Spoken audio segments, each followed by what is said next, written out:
What's up, kids?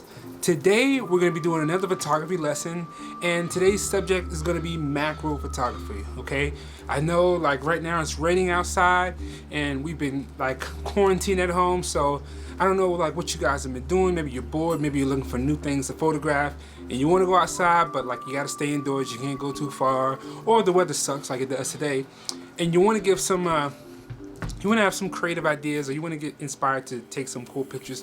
Well, macro photography will give you a great excuse to get around the house, take some cool pictures, and create some artistic frames. So, now you're probably wondering, what is macro photography? Well, I have the answer. Now, macro photography is typically the extreme close-up photography of typically small items such as like plants, animals, insects, and what it does is it allows you to get really close up to the object or subject and give a more larger-than-life appearance. So it's making typical small things seem really big in the frame, getting really close up to it. And so today I'm going to be showing you guys 3 different types of ways to achieve macro photography at home, whether you have something like a big professional DSLR camera or even your phone. You can do macro photography with your phone. So today I'm going to show you guys how I'm going to take some photographs of basically some plants or things around the house. And yeah, I'm just going to show you guys how to do it, how I will go about doing it, and then you can try it at home. So let's get started. Okay, so what I'm going to be mainly photographing today is this particular flower. I'm going to show you guys 3 examples from a big professional camera to a smaller, cheaper camera with a zoom lens to your iPhone. So I'm going to show you guys how to do it with a real lens, a macro lens, and a bigger camera. Something that you might have like a entry-level DSLR with a kit lens where you can zoom it in, and the phone. So we're going to take 3 different photos of the same subject and 3 different ways so you guys can figure out how to do it on your own at your own pace, and like no matter what you have, whether you have something big or small, you'll be able to achieve similar results. Are you ready? All right, let's go. Okay, so right now I'm using a Nikon D800 camera with a 105mm macro lens, and typically macro photography is done with macro lenses because they can magnify the object in like 1:1 or 2:1.5, whatever. They basically get the magnification that you need to give that extreme close-up feel to the object. So this is a full-frame DSLR camera with a 35mm sensor, which will give you extreme shallow depth of field with a macro lens, and the closer you get to the subject, the less depth of field that you have. So you'll notice that I'm going to be super close up to the flower, because this is a zoom lens. It's a 100mm lens, so it's going to give me a 100mm focal length. So it's going to be zoomed out pretty far, and but it's going to be a prime lens, but I'm going to be super close to it, so it's going to be a tight frame, but I'm going to be at like an f-stop of 5.6, so it's not going to be like a super low aperture like a 1.4 or f2 that gives you that blurry background. It's going to be at a 5.6, but it's still going to have a lot of blur and a lot of out of focus because I'm going to be really close to the subject. So now this is the first attempt at taking a picture, a macro shot of a household item, of a flower.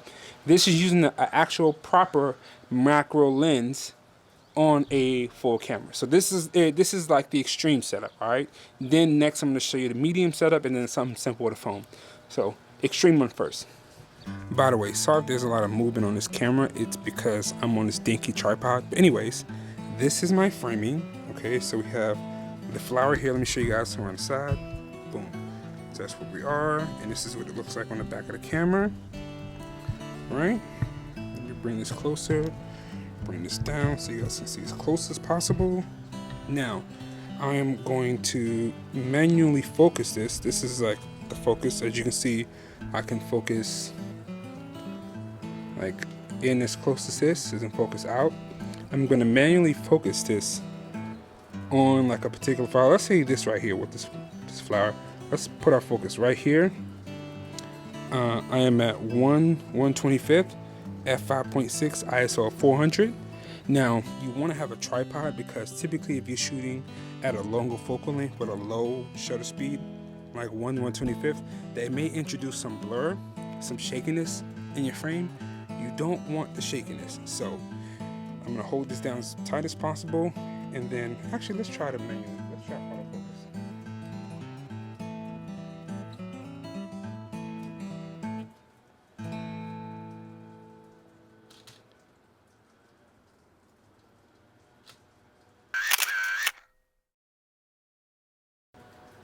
Okay, I'm gonna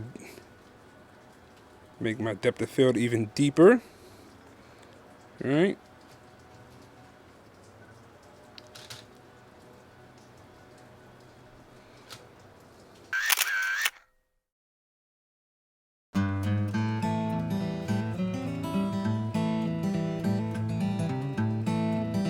Let's try half and half.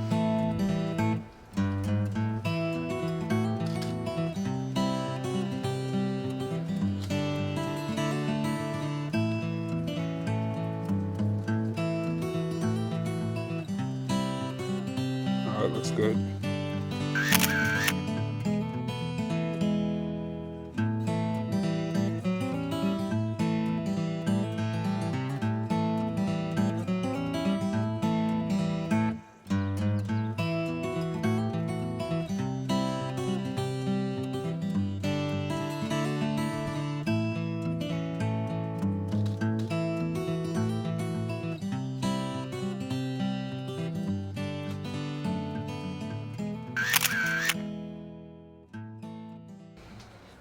Okay, that looks good. So now I'm going to switch out to a different camera.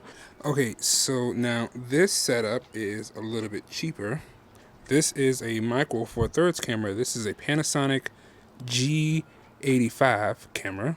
Now, typically with kit lenses or lenses like this, in order to get like the macro effect, you want to zoom your camera out. Let me show you guys. You want to zoom your camera out as far as it can go. So right now this is a 12 to 32 millimeter lens, but this is a micro four thirds sensor, so you have to double it.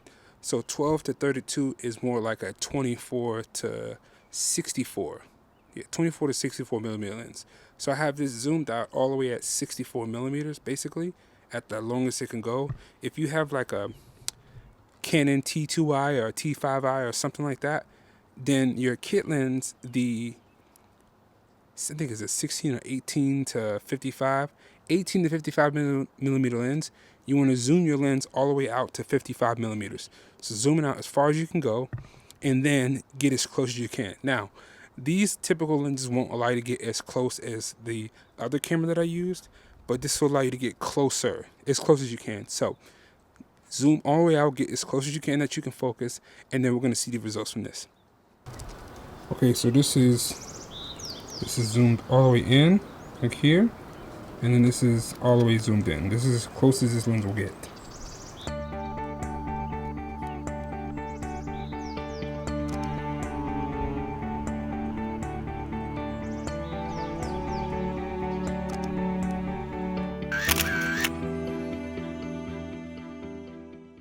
Okay, now last but not least, we have our phone, which the phones actually are some of the most flexible items because they have the internal zoom, right? So I have here an iPhone XS. If you have an iPhone X or any kind of iPhone or Samsung or any kind of phone, you should have a zoom feature to where you can just kind of zoom in on your phone. So here I'm going to use the zoom feature on the phone. Boom, get close. Now I'm going to get as close as I can with my phone to where my item's in focus, and then try to take a shot. Now there are lenses that you can buy that are specifically made for phones that allow you to take even better, closer macro shots. But I don't have any lenses for my phone, so I'm just using the built-in lens. But if you have a chance, you can check out some macro photography lenses that are made for mobile phones that give you the effect that I use with the bigger lens that I used earlier. But we're going to try to get as best as we can with our phones and see what happens.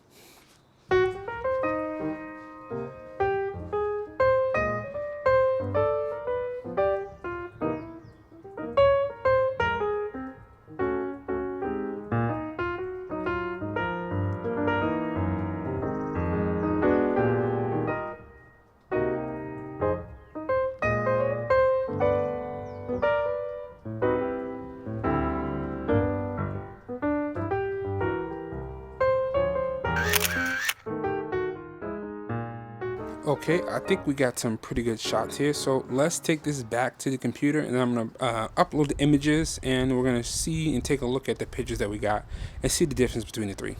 All right, let's go.